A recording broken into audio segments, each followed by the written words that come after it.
శ్రీమాత్రే నమః. మిత్రులందరికీ శుభోదయం.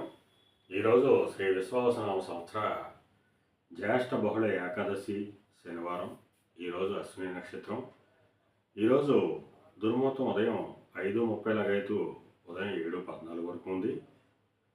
వర్జ్యం రాత్రి 2:33 లాగైతూ 4:02 వరకు కూడా వర్జ్యం ఇవ్వడం జరిగింది.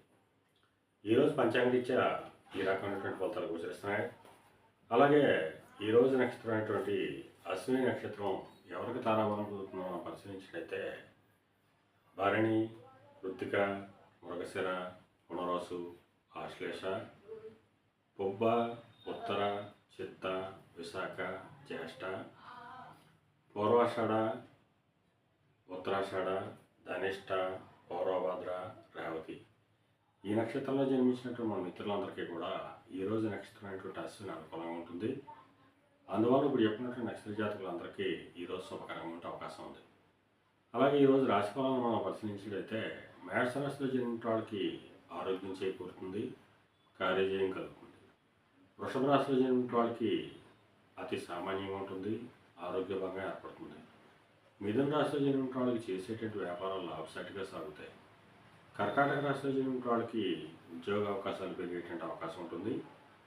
సింహరాశిలో జన్మించిన వాళ్ళకి పితృరాజధానికి సంబంధించి శుభవార్తలు వింటారు. కన్యా రాశిలో జన్మించిన వాళ్ళకి అనారోగ్య సూచన, ధనవ్యయం కలుగుతుంది.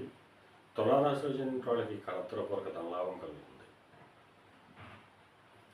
వృశ్చిక రాశిలో జన్మించిన వాళ్ళకి శత్రుభయం కలుగుతుంది. ధనుర్రాశిలో జన్మించిన వాళ్ళకి సంతానానికి సంబంధించి శుభవార్తలు వింటారు. మకర రాశిలో జన్మించిన వాళ్ళకి ఆకస్మిక ప్రయాణాలు చేయాల్సిన అవసరం ఉంటుంది. కుంభరాశిలో జన్మించిన వాళ్ళకి పరాక్రమంతో ఆదాయం ఏర్పడతాయి.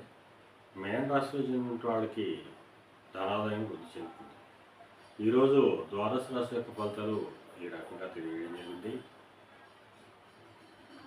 అలాగే ఈరోజు సంస్థ ఆయుర వ్యాపారంగా ఉన్న వాళ్ళకి కానీ, పాత వ్యాపారం చేసిన వాళ్ళకి కానీ, బంగారు వర్తకులు కానీ, బంగారు ఆభరణం తయారు చేసిన వాళ్ళకి కానీ, శానిటరీ వర్తకులు కానీ, సిమెంట్ వర్తకులు కానీ ఈరోజు మిక్కిలి శుభదాయకమైన లాభదాయకమైన అవకాశం ఉంది. అలాగే ఈరోజు ఏకాదశి శనివారం.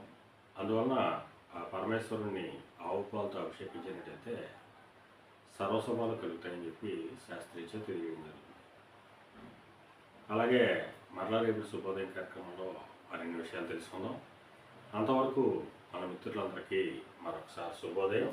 ఇట్లు మీ పెద్దబాబు సిద్ధాంతి వల్లరమారెడ్డి.